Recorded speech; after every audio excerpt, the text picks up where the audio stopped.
Welcome back to part 2. What we're going to do now is finish off our model. So we've done all the base coats, all that sort of thing, got our claws ready to go. We've done those little red sections as we showed in the last bits of the video there. What I'm doing now is I'm taking the blue wash I made up earlier that I originally base coated with. It's about half an hour later now. I've been painting this model on and off between doing other things. So the blue's gotten a bit thicker. I've watered it down a tiny little bit again, but I am putting it on thicker now. So basically what I'm doing is I'm covering up any areas that my purple ink washes have spread out onto, cleaning up any little messy bits, all that sort of thing. Now here we go, pulling out the Devlin mud, everyone's favourite colour. I like to call it brown ink. And what I'm going to do is just basically put some Devlin mud on the claws just to get a bit of definition where the claws join onto the hands. Sort of put a bit of it so you get the sort of brown to lighter brown transition there. I'm also going to whack a bit on the teeth.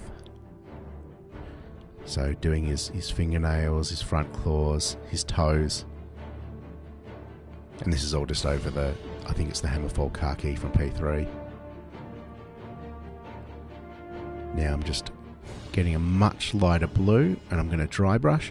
So dry brushing is you put some paint on your brush, get a crappy old bristly brush, and you see there I've got a bit of paper towel and you just get most of the paint off the brush. So you just keep brushing it backward and forward till you basically can't see any paint on the brush at all.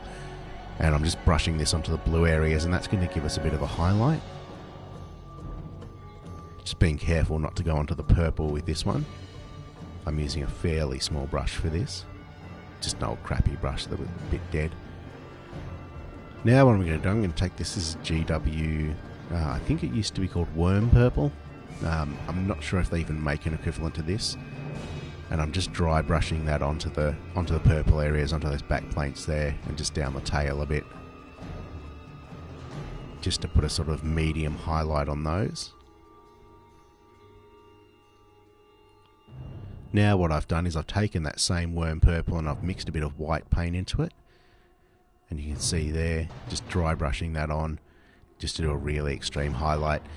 Normally I wouldn't actually paint a model this bright, but for the purposes of the video I thought I'd better do something that would show up on the camera.